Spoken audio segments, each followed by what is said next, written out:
Tidak lah, punya. udah berubah. Tadi di narasi di awal, lain nggak berkata upah dosa adalah maut. Nggak ada kalimat kayak gitu tadi. Iya, saya lupa mengatakannya tadi. Ya udah, kalau memang tidak mau dijelaskan, turunkan aja, nggak masalah. Nggak masalah. Nggak apa-apa gini. Kalau Anda mengatakan narasimu aja, kan saya mau jelaskan. Kalau aku tadi punya dosa kepada Anda dan Anda melaporkan aku kepada hukum, saya kena denda sekian. Saya harus ganti rugi dan saya harus masuk penjara ketika saya tidak mampu membayarnya. Maka saya menanggung kutuk itu, yaitu saya masuk penjara. Tetapi ketika ada orang di luar sana yang mengasihi saya, dia mau menebus aku, dia menebus aku daripada itu, maka dia menanggung semua kerugian tadi. Dia bayarkan kepadamu kerugian dan dia menyelesaikan semua persoalan di dalam penjara. Dan ketika itu saya bebas. Maka Tuhan Yesus itu yang tadinya kutuk itu untuk kami, dia menanggung, diberikan kepada dia, ya, bukan hanya untuk kutuk kami orang percaya kepada dia, termasuk kepada Anda. Kalau Anda kembali kepada Tuhan Yesus, maka saya pastikan hidupmu juga diselamatkan. Kamu tidak akan menanggung kutuk itu. Iya, di mana tertulis penjelasanmu ini, Lai? Penjelasan yang kau sampaikan ini tertulis di mana, Lai? Penjelasannya? Penjelasan yang kau sampaikan ini tadi panjang lebar itu tertulisnya di mana? Tertulisnya di, entar saya carikan ya.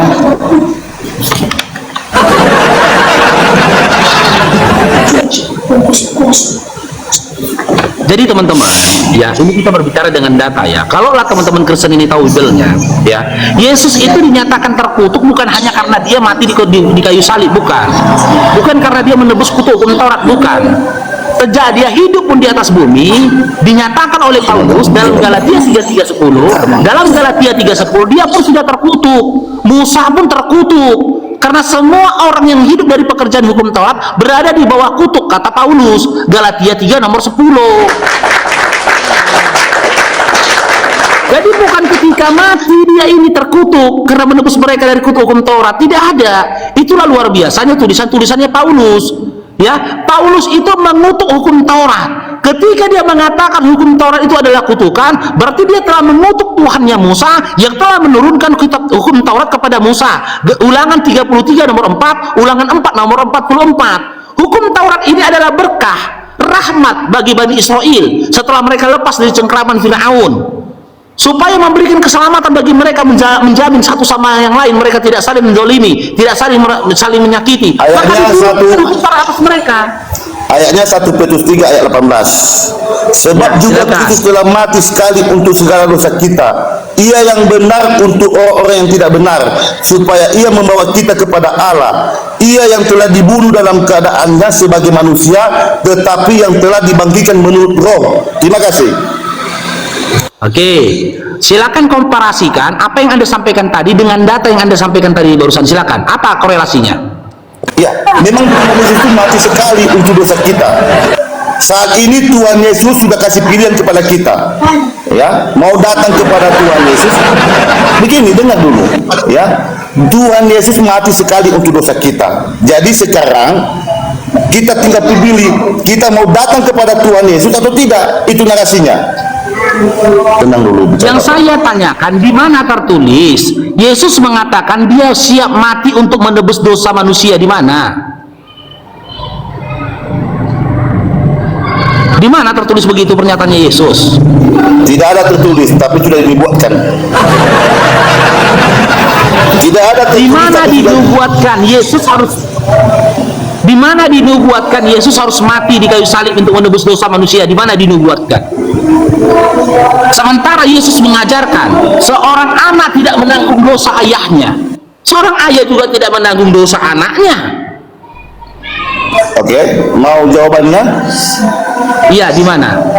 Di Yesaya 43 ayat 4. Oleh karena engkau berharga di mataku dan mulia, dan aku ini mengasihi engkau, maka aku memberikan manusia sebagai gantimu dan bangsa-bangsa sebagai ganti nyawamu. Terima kasih. Mu di situ siapa? Kami umat percaya, termasuk Anda juga, semua manusia. semua, Saya ulangi. semua. Oleh karena engkau berharga di mataku dan mulia, engkau di situ siapa? Pribadi Oleh aku, karena engkau berharga di mataku dan mulia, engkau di situ siapa? aku, Hah? aku. Engkau di situ siapa? Kan di situ dikatakan, oleh karena engkau berharga di mataku dan mulia, dan aku Ya. mengasihi engkau. Engkau di situ siapa? Oleh karena engkau mengasihi, oleh karena engkau berharga di mataku, engkau di situ siapa? Aku dan kamu. Kok aku dan kamu? Ya Iya. Allah. Iya, aku dan kamu. Kalau kamu Di iman situ ini, kan tertulis, makanya dengar dulu, ya. Di situ ada kata engkau, ada kataku, ada katamu. Ya, itu bukan nubuat. Itu firman, itu wahyu yang diterima Yesaya dari Tuhannya. Engkau di situ Nabi Yesaya. Betul. Engkau di situ oleh karena engkau Yesaya berharga di mataku Tuhan dan mulia, itu perkataan kepada Yesaya, bukan nubuat itu. Jangan aja. Dan aku Tuhanmu Yesaya dan aku Tuhanmu Yesaya mengasihi engkau. Aku Tuhanmu Yesaya ya memberikan manusia sebagai gantimu dan bangsa-bangsa sebagai ganti nyawamu. Gak ada urusannya itu dengan Yesus dan Karistin.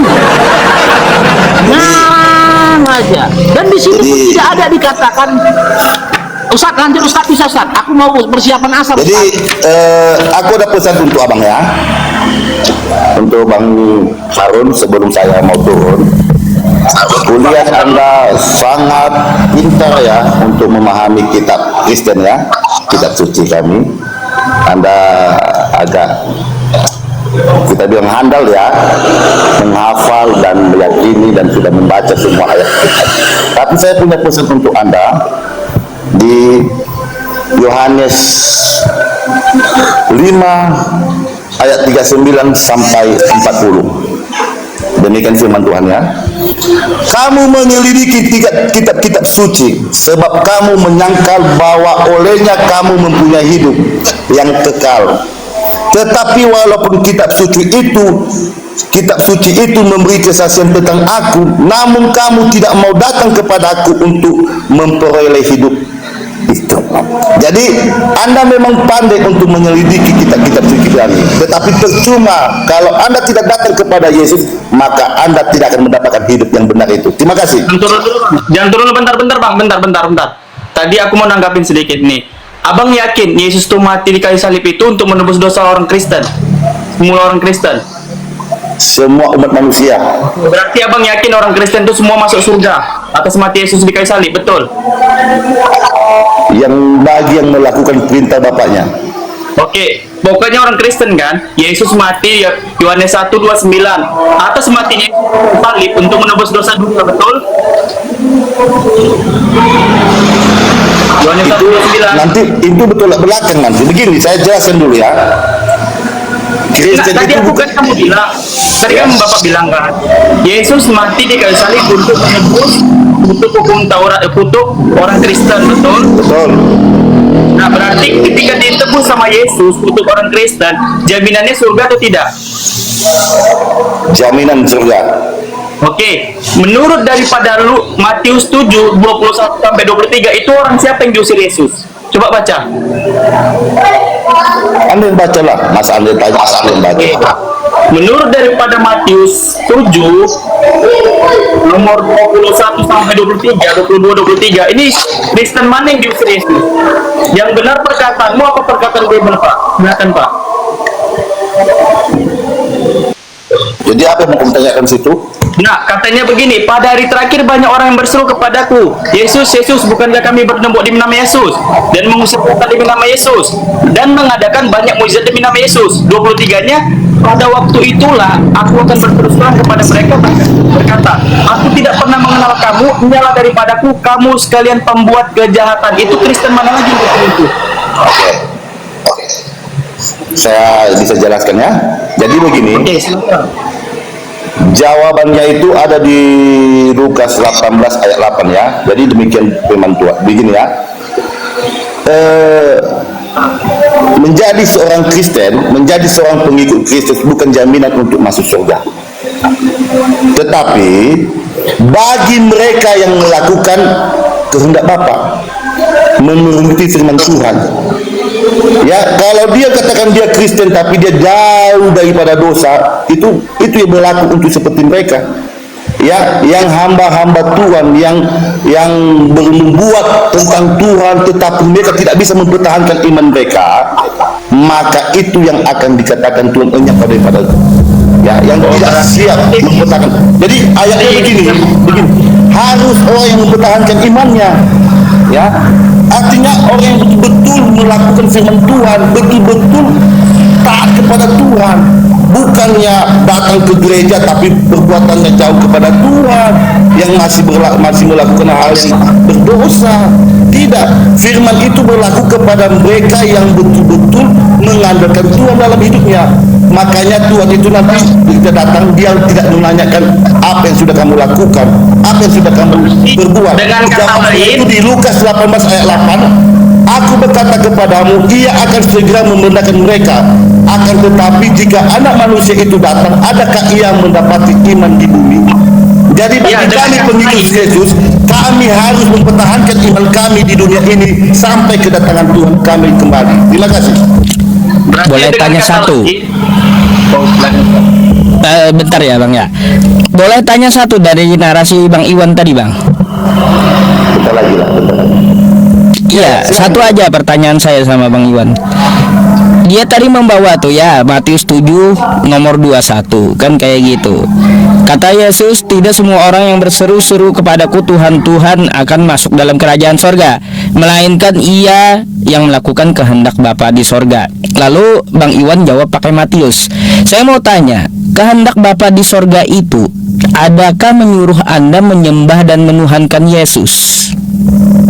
Coba, di mana kehendak Bapa di surga menyuruh Anda menyembah dan menuhankan Yesus?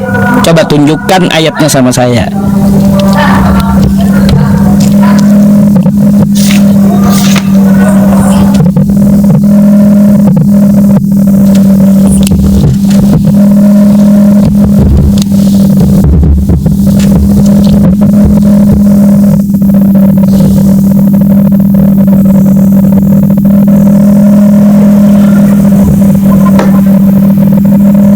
Maksudnya perkataan Bapak sendiri ya? Ya iya, kalau perkataan Bapa pasti disampaikan oleh Yesus karena Yesus adalah utusannya. Di mana Yesus menyampaikan, kehendak Bapa di surga, kalian menyembah dan menuhankan Aku. Di mana itu?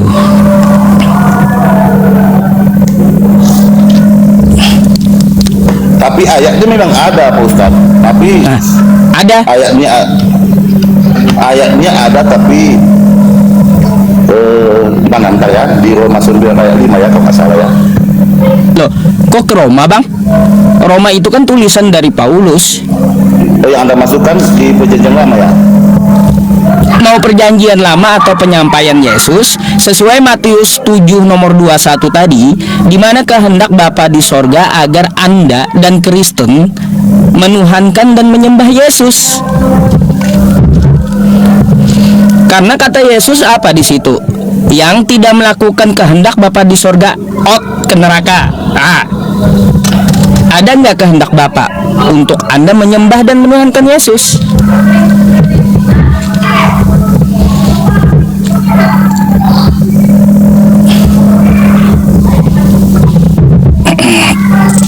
Tamat kayaknya teman-teman ya. Bentar ya, bentar. Tamat. Saya punya satu HP Ustaz.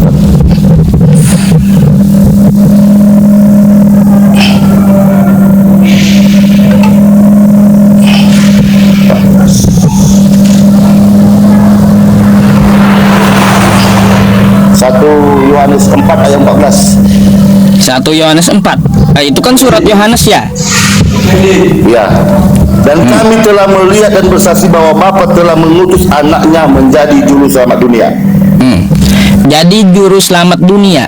Kan menjadi juru selamat, bukan menjadi Tuhan yang akan disembah. Gimana dikatakan Bapak? Tuh juru selamatku, sembah kalian, hai Kristen. Karena awalnya Tuhan mengatakan dia adalah juru selamat. Iya, saya tahu Yesus itu juru selamat. Mengatakan awalnya dia adalah juru selamat. Iya, Allah mengatakan dia juru selamat. Di Yesaya 43 ayat 4, oleh karena engkau berharga di mataku dan mulia, aku ini mengasihi engkau, maka aku memberikan manusia sebagai gantimu dan sebagai bangsa sebagai gantimu nyawamu. Iya, gini Bang, ya, yang saya katakan kepada Anda, ya, dia dibilang juru selamat. Lalu di mana kehendak Bapa di sorga? Hai Kristen, tuh, ya, juru selamat yang kukirim kalian sembah dan kalian tuhankan. Oke.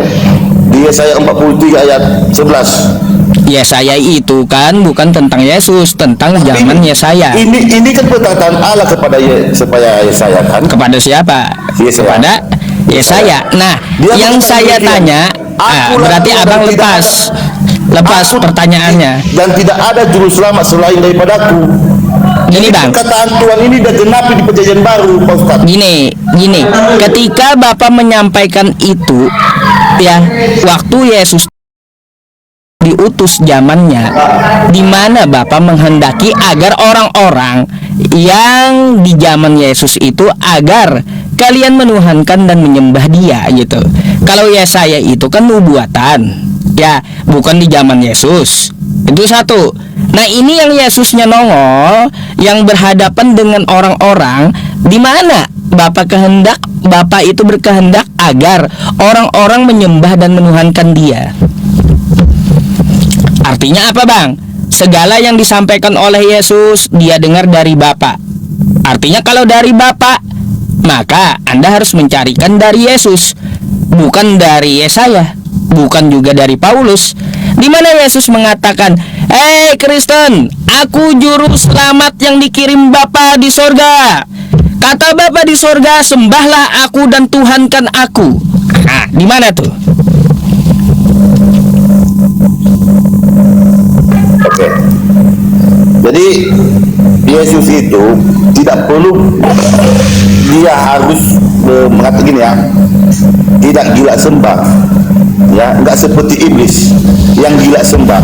Jadi Yesus itu ya datang ke dunia ini pribadinya sebagai manusia, dia membuktikan dulu kasihnya. Tetapi di saat itu ketika ada juga orang yang menyembah kepadanya, dia tidak pernah menolak. Ya, dia tidak pernah menolak, dia tidak pernah melarang. Jadi kami menyembah Tuhan Yesus itu karena pengorbanannya, karena dia itu sudah melakukan hal-hal yang mustahil dalam hidup kami, ya. Dan saya katakan, Yesus juga mengatakan, ya, Yesus juga mengatakan di sini, di ayat di sini, akulah jalan dan pintu, akulah jalan kebenaran, akulah pokok anggur, ya. Jadi tidak ada yang sampai kepada Bapa kalau tidak melalui aku. Jadi situ sudah jelas perkataan itu adalah perkataan dari Allah sendiri. Jadi demikian Pak Ustaz, saya katakan ya, dari perkataan Yesus, ya, Yesus itu adalah yang dibuat, yang diutus dari surga, baru dilahirkan. Nggak seperti Nabi dilahirkan dulu baru jadi Nabi. Dan buktinya kalau dia itu adalah Allah, setiap perkataan Yesus itu tidak pernah mengatakan demikian firman Tuhan Allah. Dia selalu mengatakan beginilah firmanku, firman Tuhan berkata, aku beginilah firmanku. Jadi Yesus berkatakan demikian. Jadi itu adalah perkataan dari Yesus sendiri. Ya, dia membuktikan kalau dia itu memang Allah juga. Tidak pernah dia mengatakan firman beginilah firman Tuhan, Allah berfirman. Tidak, Yesus selalu berkata, aku berkata kepadamu, aku berfirman kepadamu, beginilah firmanku. Mana ada orang lain bisa mengatakan demikian selain Yesus. Oke, udah, terima kasih. boleh saya tanggapi ya Bang, Ya, tadi abang membawakan ya di Yesaya. Kata abang ya, yang minta sembah itu, yang gila sembah itu adalah iblis. Bang, Betul. Tuhannya Yesaya itu minta sembah Bang. Lalu Anda bawakan kitab Yesaya sama saya. Gimana? Jadi Tuhan Yesaya menurut Anda apakah iblis? Kan Tuhannya Yesaya minta sembah. Yesaya 44 nomor 10. Ya.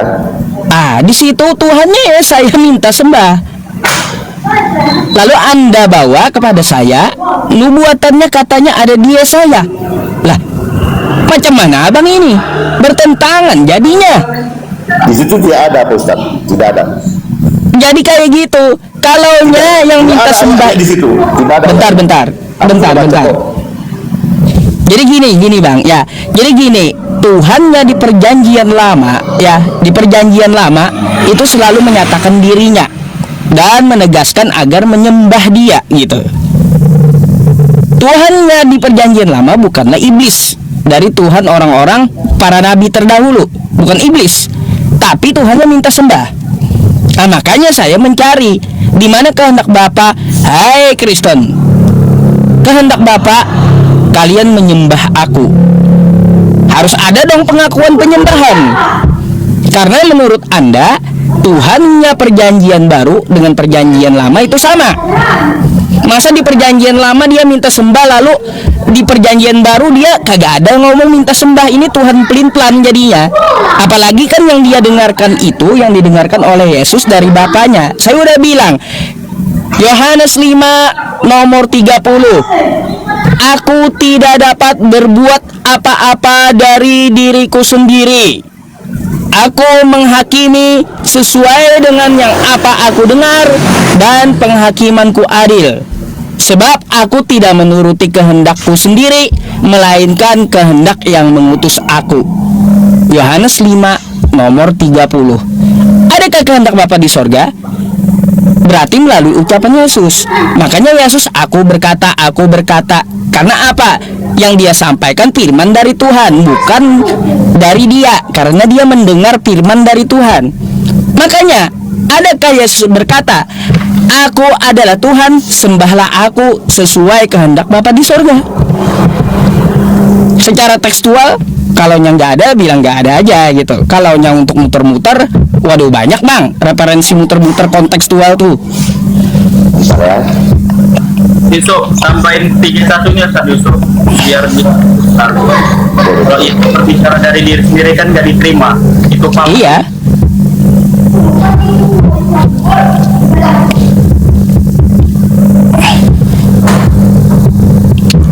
Nih, kalau aku bersaksi tentang diriku sendiri, kata Yesus, maka kesaksianku itu tidak benar. Jadi aku berkata itu dia dengar dari Bapa, bukan dari kesaksiannya sendiri. Lalu di mana kehendak Bapa di surga agar kalian Kristen menyembah dan menuhankan Yesus?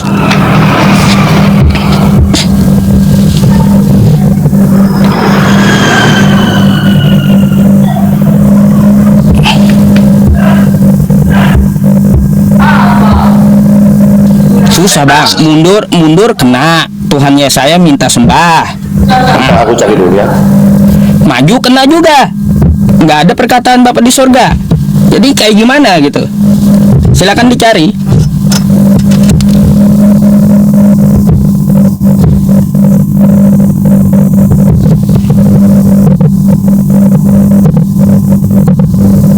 Lek Naga, aku bukan moderator Lek Naga.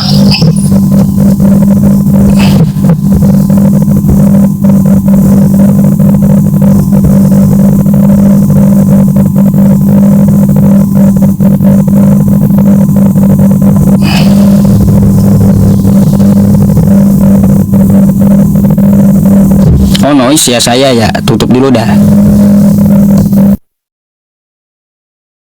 Tadi Ustaz Yusuf dia udah bantah Bible sendiri. Ustaz Yusuf katanya firmannya tadi Yesus sendiri ngomong, panantum bawa tadi Yohanes 5:30-31. Iya, di situ udah ketahuan dia dapat firman dari Tuhan sesuai Yohanes 17 nomor 8 kan kayak gitu. Sebab segala firman yang engkau berikan kepadaku telah kusampaikan kepada mereka, dan mereka telah menerimanya, dan mereka benar-benar tahu bahwa engkaulah yang mengutus aku. Kan gitu. Jadi apa yang dikatakan Yesus tuh firman dari Tuhan yang dia dengar, bukan dari dirinya sendiri. Nah makanya di mana kehendak Bapa dalam ucapan Yesus agar Kristen dan manusia pada saat itu menyembah dan menuhankan Yesus. Berarti dengan kata lain, dia ini bukan debat sama antum, Ustaz ya? Sama Bible-nya ya? Sama-sama Bible-nya pasti.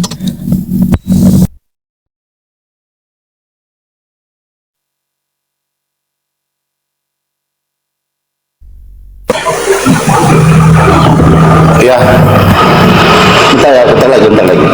Tadi kamu naikkan Bapak, jadi begini kan? Bentar dulu. Ya, 1 Kolose 2 ayat 9, sebab dalam dialah berdiam secara jasmani seluruh kepenuhan kealahan.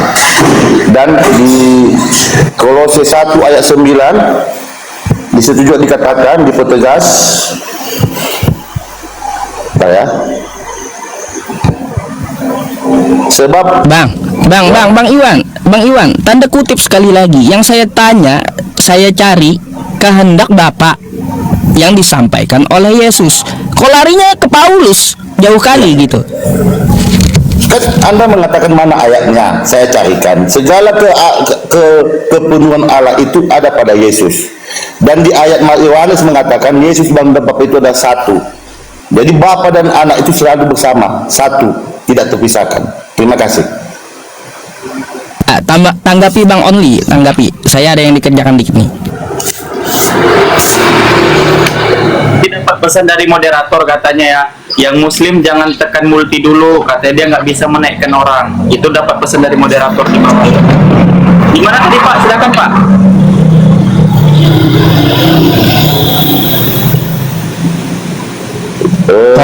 Kolose. Yang saya cari itu adalah perkataan dari Bapak yang disampaikan oleh Yesus. Tapi Bang Iwan membawakan Kolose ke Paulus gitu. Artinya kan di sini ada miskomunikasi udah ya dari jawaban Bang Iwan.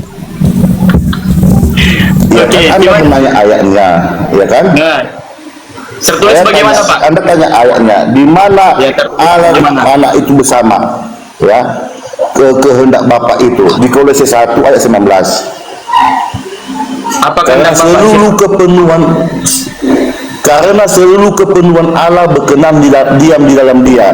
Jadi apapun kehendak Bapa itu ada pada Yesus. Terima kasih.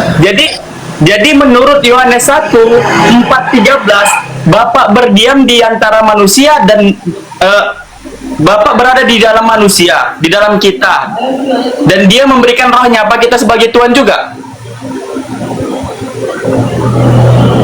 Apanya? 1 Yohanes 4 nomor 13. Ya. Coba buka 1 Yohanes 4:13.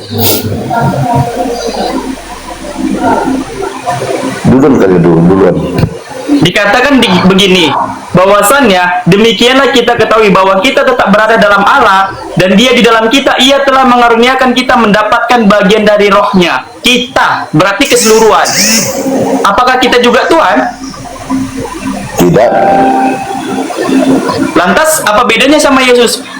Tuhan itu berada dalam Dia dan Dia berada dalam kita. Itu kan pemahamanmu. Loh, ini Bible loh. Iya, kalau pemahamanmu begitu, tapi pemahaman kamu enggak. Maksudnya gimana?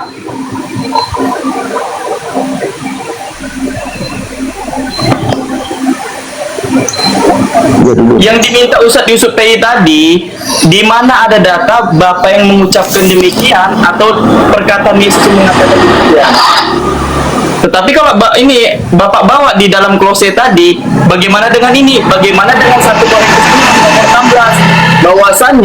16? Bahwasannya manusia itu tempatnya wadah Tuhan, wadah Bapa. Bagaimana lagi tuh? 1 Korintus 6 nomor 16.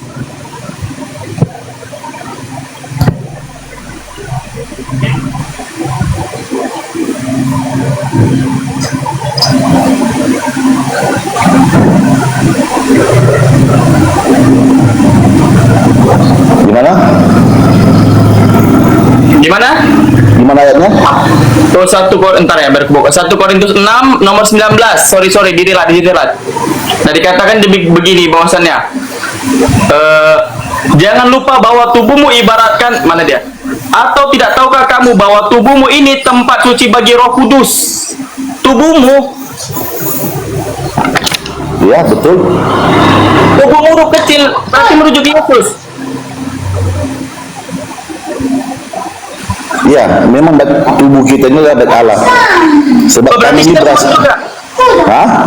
Berarti kita Tuhan juga. Bukan. Lah, Baik Allah itu dimasukkan adalah tempat berdiamnya Roh Kudus dalam hidup kita. Yesus dikatakan sebagai apa? Sebagai anak. Sebagai utusan atau tidak? Ya, utusan. Apakah utusan itu setara dengan Tuhan? Tidak. Lantas kalau utusan tidak setara dengan Tuhan, boleh nggak utusan ini menjadi Tuhan? Boleh. Buset. Buka Yohanes 13:16. Tuhan itu, Yesus itu Tuhan. Di mana tertulis Yesus Tuhan? Yang dibilang Ustaz Yusuf tadi, di mana tertulis Yesus Tuhan? Ayatnya ada.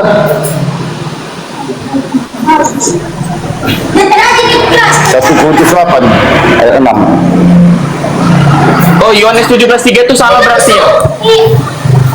Dengar. Yohanes 17:3. Namun bagi kita hanya ada satu Allah, yaitu Bapa, yang daripadanya berasal segala sesuatu, dan untuk Dia kita hidup.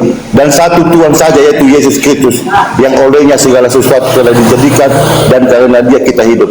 Iya, itu kan Tuhan. Tuhan itu kurios merujuk kepada Tuhan. Hanya satu Allah saja kata Paulus juga diyakinkan di situ. Bahkan hanya satu Allah. Ya. Berarti firman ini salah. Ini ayat ini salah. Berarti ayat ini salah. Apakah Allah itu propernom atau tidak kalau di situ? Menurut Anda? Loh, aku bertanya kepada Bapak, dalam yang Bapak bawakan tadi hanya satu Allah saja, betul? Betul atau tidak situ? Betul. Nah, di situ Allah itu Yesus atau tidak di situ?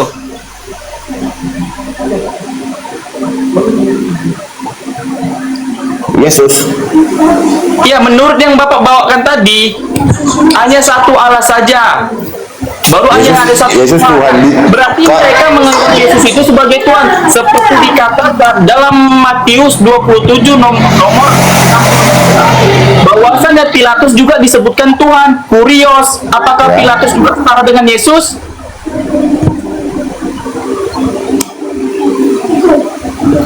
Ini kan diperkuat dengan Roma 9 ayat 5, saudara.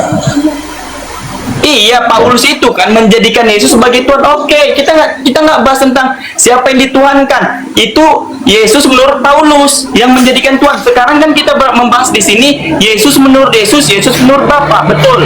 Betul. Bawakan tadi hanya ada satu Allah saja, kan begitu, dan hanya satu Tuhan kata Paulus. Berarti Paulus menganggap Yesus itu sebagai Tuhan, tetapi Tuhan yang benar itu tetap Allah menurut Paulus di situ. Iya, memang Bapak, Allah Bapak. Sekarang Bapak itu Tuhan, apakah Yesus Tuhan? Bapak dan anak tak bisa terpisahkan. Astaga. Bang, gini bang ya, sekali ulang bang ya. Bapak itu bang hanya penyebutan dalam LAI, artinya Betul. kedekatan anak dengan bangsa Israel. Anggapan mereka itu adalah seperti kedekatan bapak dan anak. Jadi mereka mengatakan kepada Tuhan itu adalah Bapa. Tetapi pada dasarnya Yesus mengatakan, aku bersyukur kepadamu Bapa, Tuhan langit dan bumi. Maka Yesus berkata dalam Yohanes 3:16, karena begitu besar kasih Allah akan dunia ini sehingga mengaruniakan anak yang tunggal supaya setiap orang percaya kepada tidak binasa melainkan peroleh hidup yang kekal. Apa menurut Yesus hidup yang kekal itu? Bagaimana mendapatkan hidup yang kekal itu menurut Yesus? Kata Yesus, inilah hidup yang kekal itu, bahwasanya mereka mengenal Engkau satu-satunya Allah yang benar dan mengenal Yesus Kristus yang Engkau utus. Seperti yang dikatakan Paulus tadi, hanya satu Tuhan saja. Apakah utusan sama mengutus sama?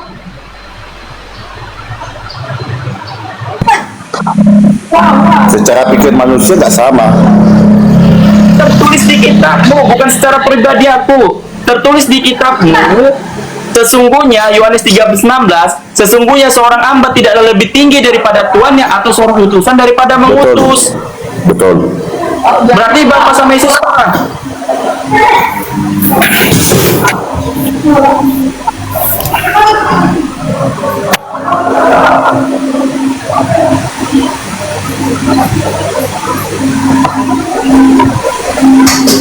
Duluan kalian, duluan. Stop, 5 menit lagi, 5 menit lagi ya. Ya, lanjut. Sekarang pertanyaanku, apakah kalimat utusan sama mengutus itu setara derajatnya? Beda. Pantaskah Yesus menjadi Bapa di surga atau menjadi Tuhan semesta alam? Pantas. Bapak dan anak beda. Beda, betul.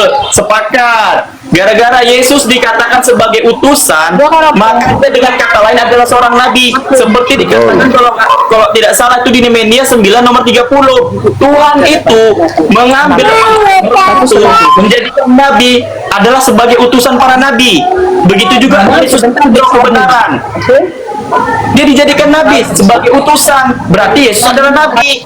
Kata Yesus karena Yesus adalah sebagai utusan. Ya, betul. Betul kan? Berarti Yesus bukan Tuhan kan?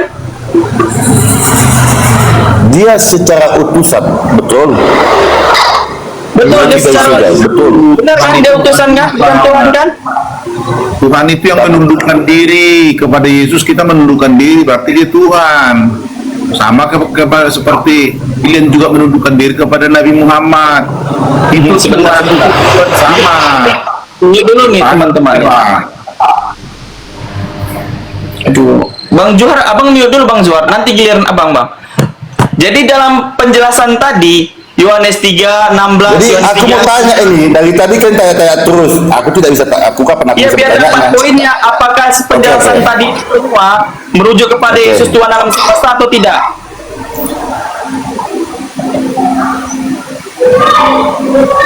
Coba ulangi. Dalam Maaf, penjelasan aku. semua tadi Ya. yang kita jelaskan, Yesus itu merujuk Tuhan alam semesta atau tidak? Dia adalah Alfa dan Omega,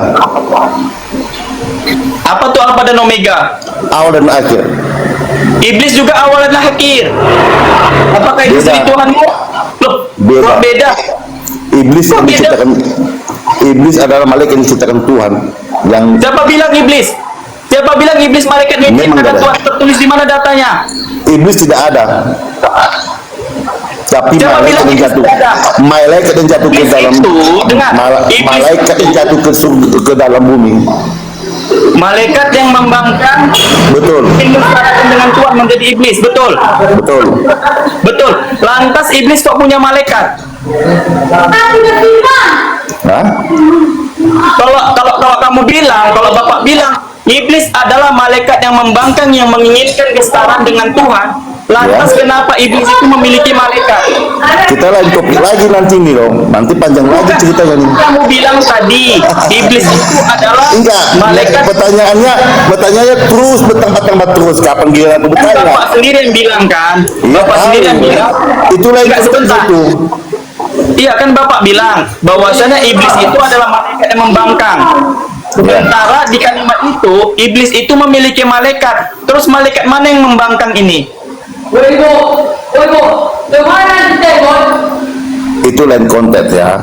Nanti kita kalau saya jelaskan itu nanti kapan aku bertanya. Bapak bilang tadi. Saya mau bertanya dulu. Saya bisa bertanya dulu. Kalau saya tidak diizinkan bertanya, ya udah saya turun aja nggak masalah. Yaudah silakan Bang Paru, dia mau bertanya Bang Paru, nggak apa-apa ya, silakan bertanya. Oke, poinnya tadi Yesus bukan Tuhan alam semesta. On cam, boleh dia bertanya. Ya silakan bertanya.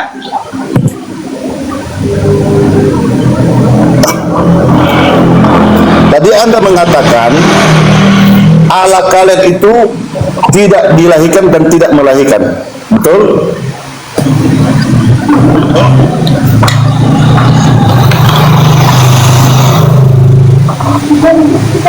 Tidak beranak dan tidak diperanakan. Oke, samanya itu beda. Bisa kami bangun, ya Oke. silakan. Apakah Allah kalian itu berubah? Tidak. Tidak. Apakah Apakah Allah berubah? Tuhan yang kalian sembah itu kuasanya, keilahiannya itu berubah sampai saat ini? Tidak, kekal. Tidak. Tidak. Oke. Pertanyaan yang sama pernah kutanyakan kepada Pak Ustaz Yusuf, tetapi saya tidak pernah mendapatkan jawaban yang sangat memuaskan. Mungkin Pak Ustaz Yusuf pernah dengar pertanyaan ini ya. Jadi pertanyaannya demikian. Anda pernah saya pernah dengar Anda mengatakan nabi-nabi daripada orang muslim itu banyak melakukan mukjizat. Ya. Dan Anda juga mengklaim Nabi Muhammad banyak melakukan mukjizat. Oke. Dan kami juga mengklaim nabi-nabi kami dan Tuhan Yesus kami juga sudah banyak melakukan mukjizat. Yang menjadi pertanyaannya, Anda dan aku tidak hidup di zaman itu. Kita tidak hidup di zaman itu. Jadi kita mau melihat Tuhan yang nyata, Tuhan yang bukan hanya sekedar janji tinggal janji. Kita mau membuktikan Tuhan yang nyata, Tuhan yang tidak pernah berubah.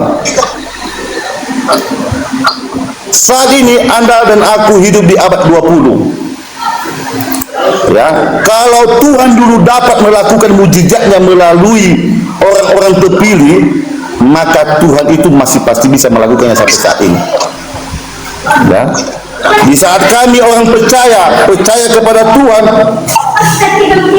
ya, beriman kepada Tuhan, maka dikatakan di Markus, percayalah apapun yang kamu minta pasti kamu menerimanya. Kami percaya Tuhan kami itu tidak pernah berubah. Ibrani 13 ayat 8, Yesus Kristus tetap sama baik dulu sekarang maupun selama-lamanya. Dan ketika orang percaya berdoa kepada Tuhan dan didoakan oleh hamba Tuhan, maka mukjizat Tuhan itu masih ada sampai saat ini. Sehingga banyak orang percaya mukjizat itu masih ada sampai saat ini. Bang, Yang menjadi pertanyaannya, abang nanya nih. Oh, ya udah lanjut dulu. Apa? Silakan. yang menjadi pertanyaannya, tolong dibuktikan, ya, tolong Anda buktikan, ya, karena pernyataan Pak Yusuf PI pada saat itu kepada saya, jawaban Yusuf PI tidak memuaskan, ya.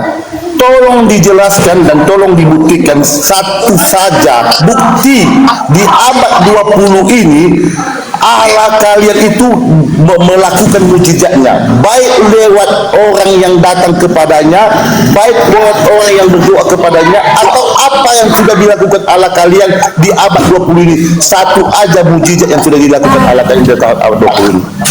Terima Baik. kasih. Saya yang jawab izinnya. Baik Bang Iwan, pertanyaannya seperti itu. Nanti saya mau tanya balik ya, tentang masalah narasi Bang Iwan tadi. Saya jawab nih ya, apa yang dilakukan oleh Allah saya ya saat ini, kan kayak gitu. Apa buktinya? Saya bawakan ayat Quran saya nih ya Bang Iwan. Quran surah Al-Waqi'ah. Bukan Al-Waqi'ah, Al-Ghasyiyah. Di dalam Quran surah Al-Ghasyiyah berbunyi kayak gini Bang Iwan. Afala yanzuruna ilal ibili kaifa khuliqat wa ilas samai kaifa rufi'at wa ilal jibali kaifa nusibat wa ilal ardi kaifa sutihat. Apa kata Allah? Apakah kamu tidak berpikir bagaimana Allah meninggikan langit? Sekarang hari ini masih tinggi nggak langit yang kita lihat? Pakai teknologi apa tuh? Apakah manusia yang bangun? Yesus kamu kah yang bangun? Kalau Yesus kamu yang bangun meninggikan langit, caranya kayak gimana? Kan gitu. Nah, hari ini kita dapat melihat, kita keluar rumah, langit masih tinggi. Sampai hari ini masih ada yang dilakukan oleh Allah Subhanahu wa Ta'ala, Tuhan saya, yang terlihat buktinya. Teknologi mana yang bisa mengangkat langit? Apakah kerjaan manusia? Coba berpikir keras gitu. Habis itu wa ilal jibali kaifa sutihat. Di situ bagaimana gunung itu ditegakkan? Pakai teknologi apa manusia bisakah bikin gunung? Yang di dalamnya ada lava, ada apa, api di dalam gunung itu, lalu gunung itu menjadi tegak. Itu masih kelihatan di tempat Bang Iwan, di tempat saya banyak gunung. Bukti itu adalah Allah yang melakukan gitu. Gak ada manusia, apalagi sampai turun ke muka bumi untuk meninggikan langit, gak ada. Atau menegakkan gunung, gak ada. Jadi mikir di situ. Oke? Mute kan Bang Paru, di Juar Bang Paru. Mute. Nah, jadi di situ. Terus gini, saya mau tanya, Bang Iwan, jawab singkat dulu. Apakah kita sepakat Tuhan itu maha adil, Bang?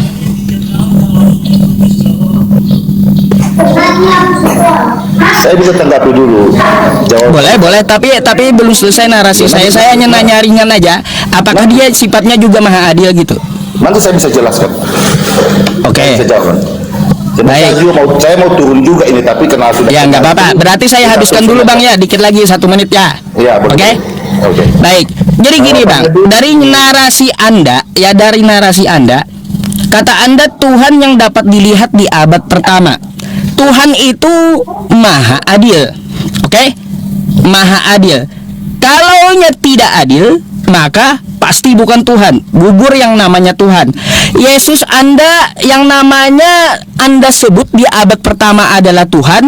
Tuhan yang menjelma datang ke muka bumi sebagai manusia. Selama 33 tahun turun di satu kampung Nazaret namanya. Dan orang satu kampung doang yang bisa melihat fisik. Ingat nih, fisik ya, bukan iman. Fisik Tuhan Anda dengan matanya. Sekarang saya mau tanya, Tuhan Anda yang di abad pertama itu, ya, di mana letak keadilannya terhadap kita hari ini? Hari ini yang saya tanya. Enak kali di zaman abad pertama orang dapat melihat Tuhan dengan biji matanya. Sekarang di tahun 2025, mana Tuhannya? Jadi saya tanyakan kepada Anda, di mana letak maha adil Yesus hari ini? Nah, silakan dijawab. Pakai mata ya. Lihatnya pakai mata, bukan pakai iman. Jadi lihat Tuhan, fisik Tuhan dilihat dengan mata. Kalau dia adil, maka hari ini kita juga dapat melihat Tuhan dengan mata kita. Oke? Nah, sekarang kalau dia maha adil, Yesus Anda yang di abad pertama, hari ini mana letak keadilan Tuhan Anda? Silakan. Kalau ada masuk Kristen kayaknya aku nih Ustadz Yusuf PI. Kalau ada adilnya, silakan ditanggapi. Tadi mujizat tadi. Oke. Saya belum terpuaskan dengan jawaban Pak Ustadz. Saya katakannya begini, Pak Ustadz, ya. Kita kan mengatakan Tuhan itu tidak pernah berubah. Anda tadi mengatakan Tuhan kan tidak pernah berubah. Ya, Tuhan tidak pernah berubah. Jadi yang mau kupertanyakan pada Pak Ustadz, untuk kalian semua yang ada di room ini, ya, kita mendengar Tuhan dulu banyak melakukan mujizat. Yang menjadi pertanyaannya kan, kita tidak hidup di zaman itu. Apakah Anda hidup di saat itu? Tidak. Aku juga demikian tidak hidup di zaman itu. Jadi kita membuktikan Tuhan yang tidak berubah, Tuhan yang nyata, yang tidak pernah berubah kuasanya. Tolong tunjukkan kepadaku apa mujizat Tuhan kalian sudah dilakukannya bagi setiap orang percaya. Kalau kami sudah jelas, Pak Ustaz, di Markus mengatakan iman, percaya, dan kamu pasti menerimanya. Karena kami itu beriman. Setelah kami beriman, kami percaya dan kami menerima. Bukan kami melihat dulu baru kami percaya. Ya, jadi tolong dibuktikan apa ketika ada umat orang kita muslim datang kepada ustadz, datang kepada ulama, aku punya pergumulan, aku punya beban yang tidak ada lagi obatnya di dunia ini, yang tidak ada lagi jalan keluar di dunia ini, hanya Allah yang bisa melakukannya. Maka disitulah Allah membuktikan kuasanya, melakukan mujizatnya. Kalau ada satu saja di abad 20 ini, saya akan masuk agama muslim, sama seperti dipercaya Anda tadi. Kalau Anda bisa membuktikan saat ini, Antum jawab satu ya. terima kasih. Antum jawab satu. Aku hanya sedikit. Nanti jawab satu ya. Ustadz Yusuf, yang Tuhannya berubah siapa Ustadz Yusuf ya? Silakan Ustadz Yusuf, lanjut. Haleluya. Iya, Tuhan Sebelum abad kita kan pertama tidak berubah. Ya. Nah, abad ke-1 ini Iya, Tuhan kan kagak berubah kata Bang Iwan ya. Tapi Tuhan Bang Iwan kan berubah di abad 1. Sedangkan sampai hari ini Allah tidak berubah zatnya. Kan kayak gitu. Sebagai bukti ya dia tidak berubah atau mukjizat apa yang dia lakukan, coba Anda mikir. Coba keluar rumah tuh. Kenapa tuh langit tinggi? Siapa yang meninggikan gitu? Itu yang Anda lihat dengan mata hari ini gitu. Gak punya agama pun tetap itu tinggi Pak Ustaz. Tetapi maksudnya Jadi nggak punya agama tetap tinggi. Lalu waktu dia menciptakan ya sudah ada ketinggian gitu. maksudnya gini Pak Ustaz. Bentar dulu. Yang jelas kenapa nggak berubah dulu nabi-nabinya, rasul-rasulnya membuat mukjizat, sembuh di dalam doanya. Sekarang juga pendeta-pendetanya yang benar-benar suci keadaannya sembuh di dalam nama Yesus. Banyak kayak gitu. Itu kamera dulu dia pakai baju.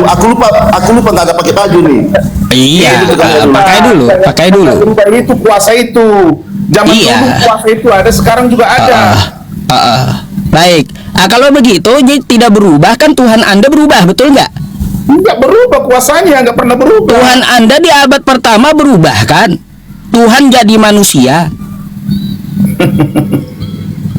Macam mana kau ini? Tidak pernah berubah Tuhan itu. Tuhan kau di abad pertama itu berubah jadi manusia kan? Bukan ke situ tujuannya. Kenapa bukan ke situ? Kita ini bahas Tuhan berubah atau tidak. Kita bahas dulu. Di abad pertama Tuhan kau berubah jadi manusia kan? Kita sebagai hambanya tidak jarang mengusir setan dalam nama Yesus. Setan Itu urusan mukjizat. Kita bahas ini Tuhan yang berubah atau tidak. Di abad pertama Tuhan kalian berubah kan? Mukjizat itu yang nggak berubah. Mana jawabannya mana? Tuhan kalian itu di abad pertama ya berubah kan? Jadi manusia? Itu Pak Ustaz, itu jawabannya nggak pas, makanya Bapak. Nggak pas. Kalau ditujukan ke Tuhannya yang berubah, kagak pas. Kita dari tadi kau denger kan? Yang dibahas Bang Iwan itu Tuhan itu berubah atau tidak? Makanya saya tanya balik.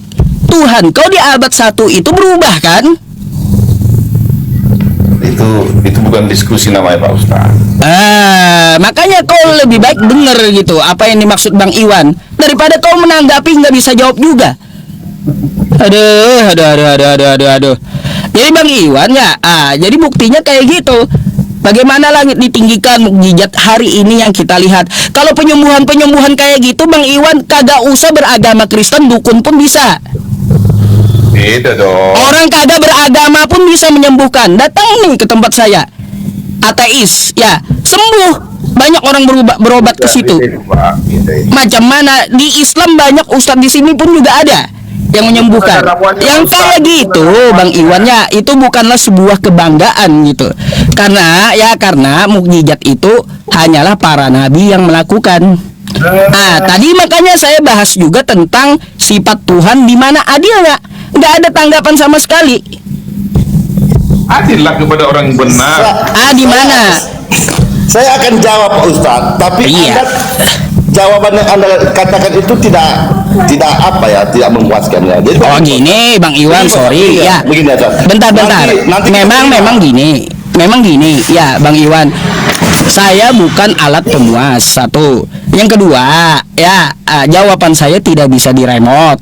Yang ketiga, jawaban saya berdasarkan data dan fakta gitu. Datanya di mana? Di Quran. Faktanya apa? Langit ditinggikan, gunung ditegakkan. Sekarang kalaunya ada yang menyamai seperti itu, bisa merubah itu ya, tunjukkan sama saya orangnya. Gitu aja. Yang bisa merubah mukjizat Tuhan saya, biar aja dah saya bahasa Kristen mukjizat Tuhan ya. Padahal ya mukjizat itu hanya kepada para nabi. Tapi nggak apa-apa, kita ikuti bahasanya. Mukjizat Tuhan saya meninggikan langit. Hari ini langit masih tinggi. Kau lihat dengan mata kau sendiri kan, gitu. Ada nggak dari Tuhan-Tuhan yang kalian sembah yang dapat merendahkan langit yang ditinggikan Tuhan saya? Aduh. Ayo. Gak pakai agama pun kita udah tinggi juga nih. Ya udah, kalau nggak pakai agama tolong rendahkan sekarang.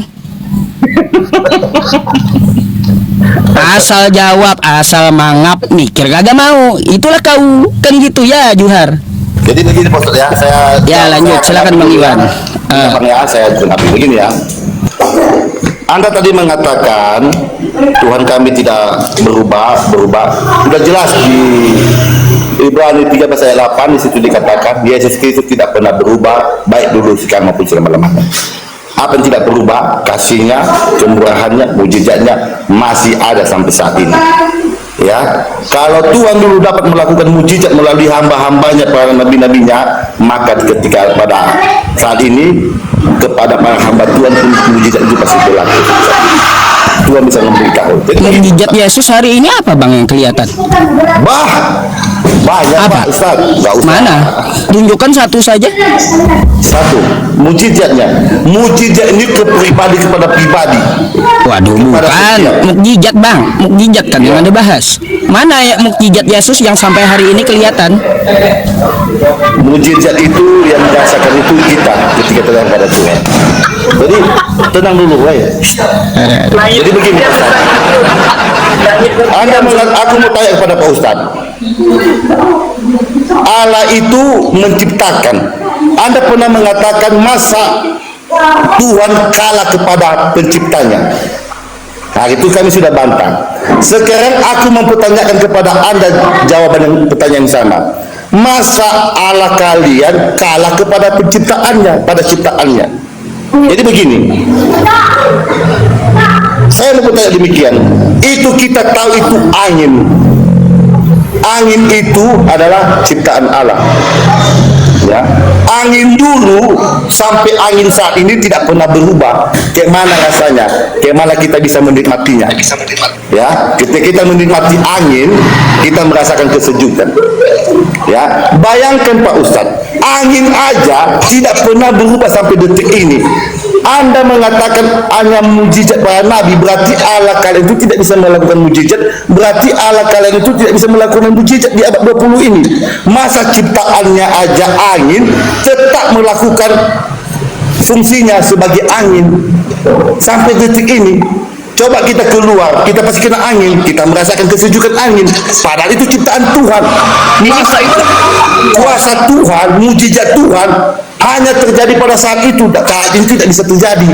Di mana kekuasaan Tuhan, di mana kemahakuasaan Tuhan itu bagi kalian Pak yang Iwan percaya bicara kepada. kemana? Ya, Pak Iwan bicara kemana? Bicara jam 12 malam. detik ini Anda tahu angin nggak? Apa angin? Ya, Ketika angin Anda memang merasa kelihatan seperti iya betul, roh itu nggak kelihatan. betul. Tapi kita merasakan nikmatnya angin kan? Ini Tidak pernah yang berubah. dimaksud Ustaz Yusuf PI tadi, yang dimaksud Ustaz apa Ustaz ya? Yang dimaksud Ustaz Yusuf PI, awalnya Tuhan itu kan tidak terlihat sebelum abad pertama, yaitu Jelas. tinggi maha kuasa. Lantas Kuasanya kenapa dia berubah. bersatu Tuhan Kuasanya itu? berubah. Ya.